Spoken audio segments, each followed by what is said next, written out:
are invaded by the Hiss, an otherworldly force.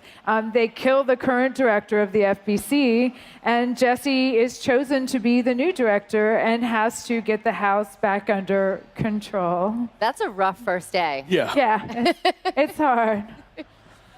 Now, there's also, it seems like there's this, with the supernatural aspect, I know we're looking at this right now. I don't want you to give anything away, but can you tell us a little bit about how that affects the gameplay? Well, Jesse has supernatural abilities that you're going to hopefully see in a little one. And there's the service weapon, which is this transforming gun that only the director of the Bureau can use. Like Excalibur, yeah. Yeah. And then you have the supernatural abilities. But like what we're seeing here now is kind of one of the things you want to do with the game is kind of juxtaposition of the mundane and then also the sort of craziness. There's plenty of that. Plenty of that in the game.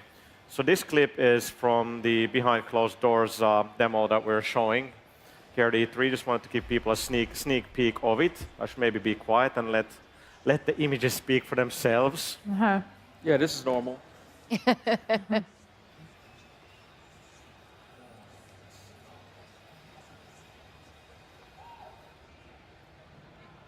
So it's very strange. We have some of the people that are floating, and then there's this other one that's actually not. Oh, there we go. That's There we go. So that's the shield. And you can kind of see we have these reactive environments in the game. There's quite a bit of destruction, and now we're using one of the supernatural abilities there. Very deadly chair. And we're going to use the shield again. You can see how the environment kind of reacts to all of that. Like when Jesse pulls up the shield, the objects nearby will start to levitate as well. So there's a lot of sort of... So this environmental destruction, how does it affect the gameplay? Can you use it to your advantage, or you can use it against your enemies offensively as well? Absolutely. Yeah, you can see that she can pick up things like the fire extinguishers and the clock and other elements and hurl them at the enemy. She can pick up debris and use it as a shield. And she'll get other abilities that will allow her to manipulate the environment as well. They're really trying to build like this sandboxy kind of thing with control, because you have your abilities, you have the service weapon, so players will have a lot of choice in kind of how to approach things, and of course they can cause a lot of really good looking destruction. And so what brought Remedy to Control? Like, why did you want to make this game? Well, it's Sam Lake's vision, and as he was making some other games, working on Alan Wake and Quantum Break, he had some ideas that didn't entirely fit into those games, and so he sort of made a mental note that they were something he wanted to pursue in the future.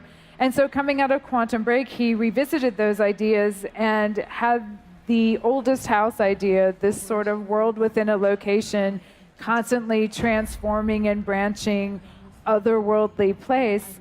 And from that, this whole idea of the Bureau rose, and we have control. Yeah. Now, we know that she is trying to defeat the Hiss and also figure out what this whole, trying to get control of this whole Bureau is. Are there certain quests that she goes on? Is there tasks that she has to do to get to the next level? Is it broken up like that, or is it more like open world? Well, she's the director, so the director has lots of different jobs. Definitely not open world. Just want to make sure we're talking in the right terms. It's much more of a kind of open-ended game than what we've done before. It's more of a sandbox. You can actually kind of, now we just end the demo right there, just as I wanted to point some things out. Yeah, there's a big sort of exploration aspect to the game as you kind of traverse through the oldest house. So you do have your story missions, but then there's lots of side missions in the game as well. And story is really important at Remedy. So all the side missions we do want them to be sort of closely tied together with the rest of the story, and they're going to give you a lot more on the characters you meet along the way. Not everybody's going to be hostile in the oldest house. And then on top of that, there's going to be some really challenging gameplay that we're not going to talk about just yet. All right, I like it. Gives Eric. Now, once again, we're seeing her service weapon here.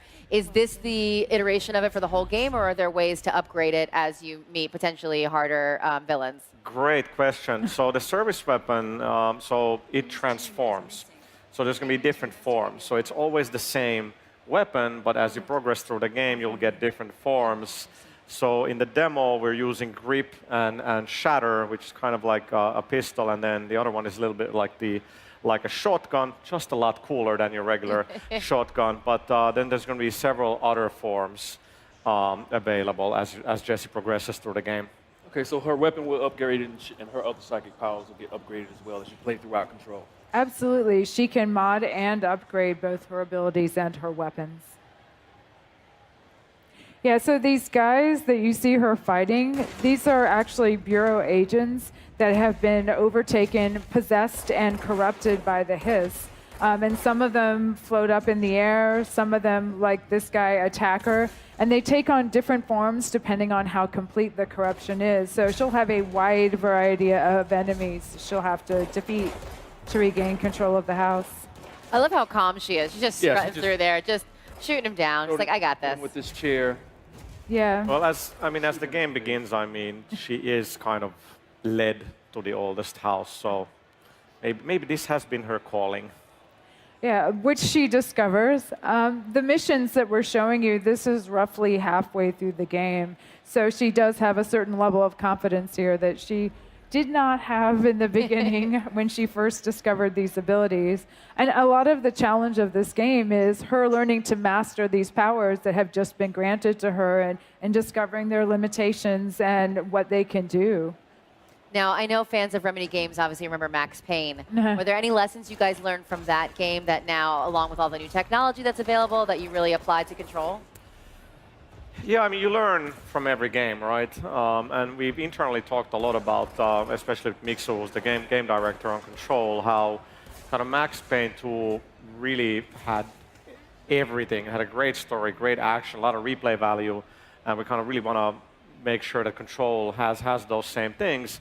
But we're bringing that sort of storytelling and mystery and those aspects definitely from Alan Wake into Control. I mean, you learn from every game. And I think it's been great to hear that when the trailer debuted in the PlayStation media briefing, which was an incredible moment for us. We've been working for so long to get there. And when people are like, what is that game? Yeah. Like, and then 30 seconds in, I could hear people around me like, is that a Remedy game? And I was like, there is that trademark kind of visual aspect to our game. So that was very cool.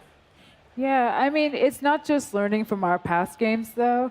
Remedy always tries to innovate with every game that we make. So we are taking some narrative risks with this one that we haven't taken with games in the past. So I think you can look forward to some new storytelling techniques from us with this that you haven't seen in previous Remedy titles. Wonderful. Yeah. Fantastic to hear. We can't wait to learn more about Control. Oh, good. I'm glad to hear that. Anything else you want to share with the PlayStation fans before we wrap this little segment up? Well, I'm just super excited to be on the PlayStation platforms. It's just great to be able to make a game for that audience, and I think this one will be the best Remedy game yet. I know it's a very kind of marketing kind of statement you might expect, but I know the team home, they were watching the briefing. It was like 3 a.m. back home in Finland, so shout out to the team back in Espoo. Yeah. Done a great job. So that was just an incredible moment, and we won't let you down. Wonderful. Well, thank you so much. Thank you. Anna Thomas, thank you so much for joining us.